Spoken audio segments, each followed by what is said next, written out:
दोस्तों, एक बार एक शहर में एक बहुत बड़ा हीरो का व्यापारी रहता था। वह बहुत ही समझदार था और उस व्यापारी के दो बेटे थे।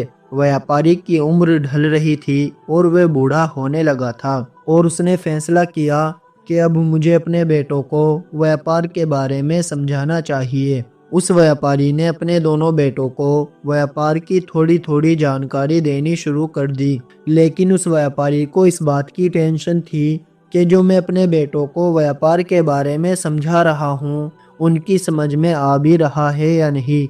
इस बात की जांच करने के लिए व्यापारी ने अपने दोनों बेटों की परीक्षा लेने का सोचा। उस व्यापारी ने अपने दोनों बेटों को अपने पास बुलाया और कहा, हर रोज मैं दुकान में दो लकड़ियां रख दिया करूंगा। तुम दोनों हर रोज अपनी अपनी लकड़ियां उठाकर ले जाना। दोनों बेटे पिता के आज्ञाकारी थे। उन्होंने सहमति से सिर हिला दिया। दूसरे दिन उस व्यापारी ने दुकान में दो लकड़ियां रख दी। पहला लड़का तो अपनी एक लकड़ी उठाकर घर चला गया, लेकिन दूसरे लड़के ने सोचा कि एक काम करता हूँ, कल जब दो लकड़ी हो जाएंगी, दोनों लकड़ी एक साथ ले जाऊंगा।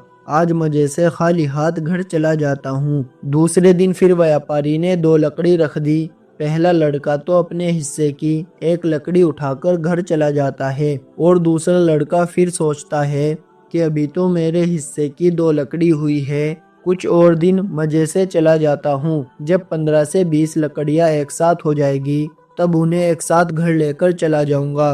कुछ दिन बीत गए, लेकिन दूसरा लड़का जो था अपने काम को कल पर टालता रहा और सोचता रहा कि अभी और लकड़ियां जमा हो जाएंगी तो सभी को एक साथ घर लेकर चला जाऊंगा।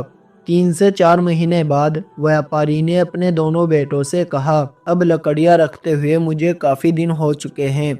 कल शाम को मैं घर पर देखूंगा कि तुम सभी लकड़ियां लेकर जाते भी हो या नहीं। तुम में से जिसने भी लकड़ियों को घर पर सही से जमा कर दिया होगा, मैं उसे दुकान का मालिक बना दूंगा।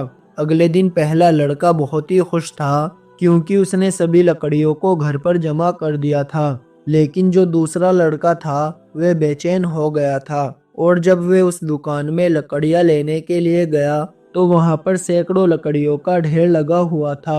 अब वो इस बात से परेशान था कि अब वो इतनी सारी लकड़ियों को घर पर कैसे लेकर जाएगा।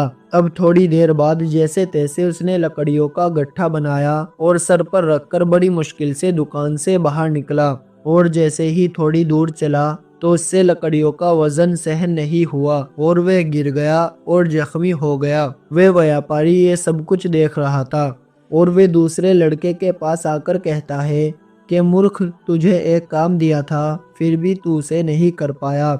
अगर तू रोज एक लकड़ी उठाकर ले जाता तो आज तू खुशी खुशी अपने भाई की तरह मेरा घर पर इंतजार कर रहा होता। लेकिन रोज के इतने आसान काम को तूने टालने के कारण उसे इतना मुश्किल बना दिया और उसी मुश्किल काम के बोझ के तले आज तू दब गया। दोस्तों, इसी तरह हम भी अपनी जिंदगी में आसान से काम को टालने की वजह से उसे मुश्किल बना देते हैं और जब हम पर प्रेशर आता है, हमें होश आता है, तो वो मुश्किल काम हमें नामुमकिन लगने लगता है।